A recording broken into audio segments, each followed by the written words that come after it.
Hey everyone, Julian here. Today I'm going to be showing you how to make push Bonzai style trance from the 90s. As usual, you can get this full project file, samples, MIDI, presets, everything like that from this video. The entire template is available at the top of the description on my website. Definitely go grab that. I haven't seen a lot of really authentic templates for this style, and it's right there at a super accessible price. It's really going to help you make the best tracks of your life. Today, I promise, I've seen people grab these templates and really get to the next level fast. Links at the top of the description. Thanks for the support, everybody. Enjoy the template, and let's dive in. Alright, so we're at 140 BPM right off the bat. You know, it gives it a nice groove. And the first thing we got here is a classic 909 kick. So yeah, this is a kick straight out of a 909. No processing other than just cutting out a bit of sub so that we don't get a lot of whoom, right? You know, it's just going to clean it up, and it's going to create more headroom for the master as well. But yeah, just a nice fat 909. I studied a lot of these tracks, and I mean, this is pretty much like what they had back in the day, right? You know, keep in mind, back in the day, those sample CDs they had were not good. Like, especially if you're looking for like a big fat kick. The 909 and the 808 still were the best for that. Like, you know, it was either that or sampling from another track, because they just didn't have like a lot of other great samples like that back then. So yeah, just straight 909 sits right on top of the mix. And then we got the bass line.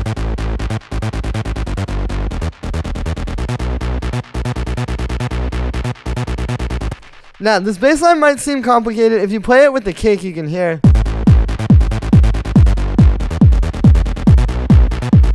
It has a lot of life, and it really adds that energy to the track. Like, if you take that out, that's what holds it all together. So, as far as the pattern goes, it might seem complicated. These are all just octaves, though. Like, it's literally just basically this progression of...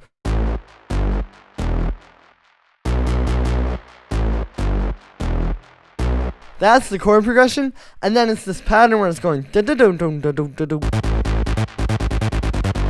You know, and the way that you could do that would be maybe start like this, you know, like just get one note.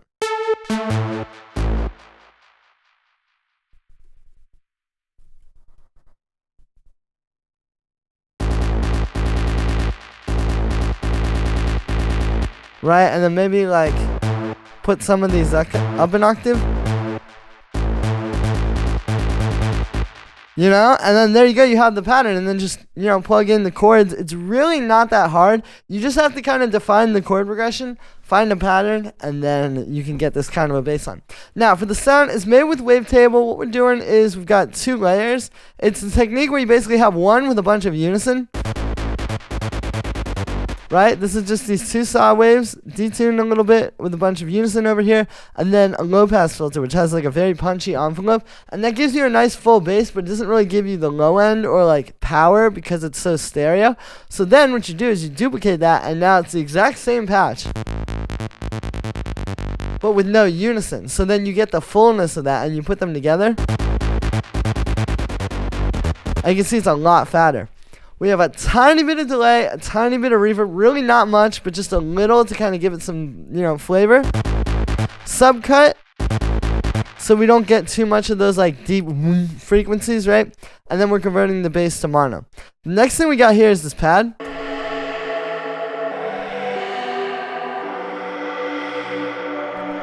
This is super progressive. Almost reminds me of like a dead mouse pad or something, right? And then this is following that same progressions you just saw with the bass, but it's like inversions of the chords. So to write something like this, I would start with that bass line MIDI, right? And then you can just take this, write out the chords. Like, for example, like you can always tell in the scale which ones these are going to be. For example, this is a major chord. This B would be a minor chord, right? So then you can take those voices and then add those extra chords to it that would be in the key. And there you go. Now, for the actual sound on this one, it's made with Wavetable. I really like using Wavetable for pads because you could just get a lot more interesting textures because you're not just limited to saw waves and square waves. We have a square wave against the Sines 4. There's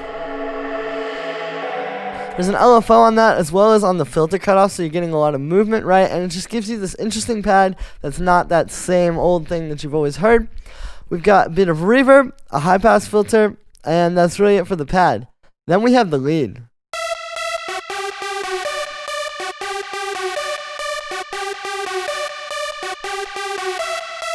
Now this lead's very simple, as you can hear, right? But what it does is it's droning with one thing. You have this da-na-na-na.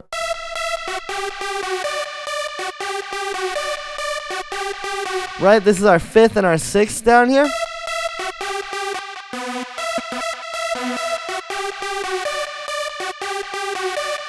And then up here we're bouncing between the minor 3rd and the 4th. Right, you can see they're actually very close to those notes. And then when you drone that over the chord progression,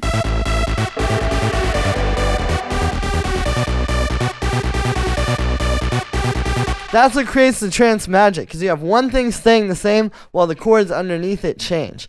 For the sound on this one, it's made with Wavetable. We got a saw wave and then another saw wave, detuned a lot. Again, I was really trying to recreate that classic push Bonzai type of lead.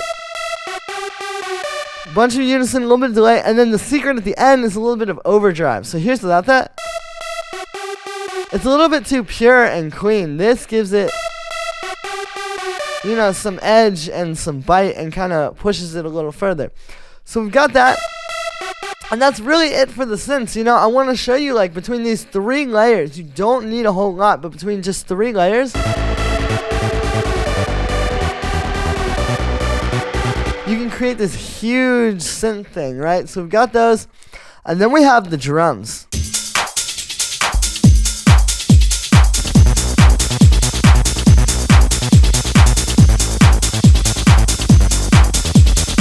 So yeah, this is all the percussion. The first thing I want to mention is you'll notice it's really a lot in the high end. Because these synths fill up a lot of that mid-range and low mid-range.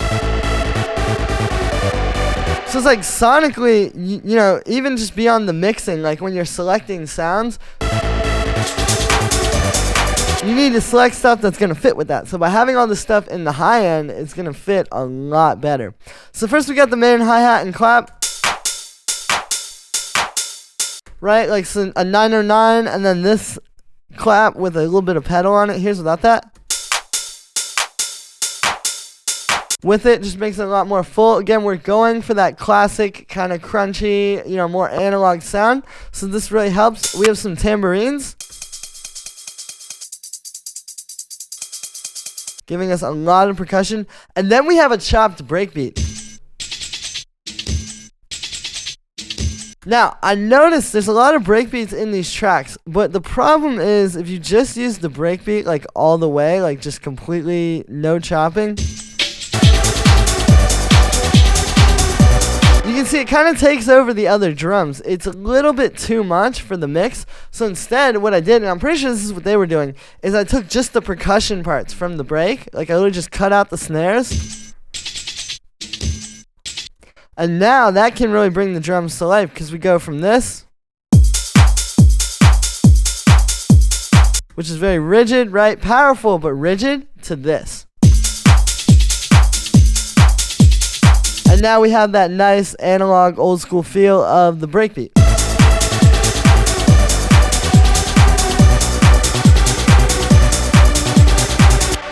And yeah, so that's going to be it for this one, guys. I hope you enjoyed. As always, make sure to like this video as well as subscribe. And let me know what you think of this video in the comments. Like I said in the beginning, you can get this entire template. Links at the top of the description on my website. Really helps support me. I don't make a whole lot off of YouTube. So if you guys enjoy these videos, definitely go ahead and grab that. It's really affordable and every little bit helps. Plus, it's about creating these awesome templates so we can all get to the next level. I promise if you grab this, it's really going to help your production. And you're going to get to that next level you've been trying to get. Thanks for the support, everybody. And I'll see you tomorrow with another video.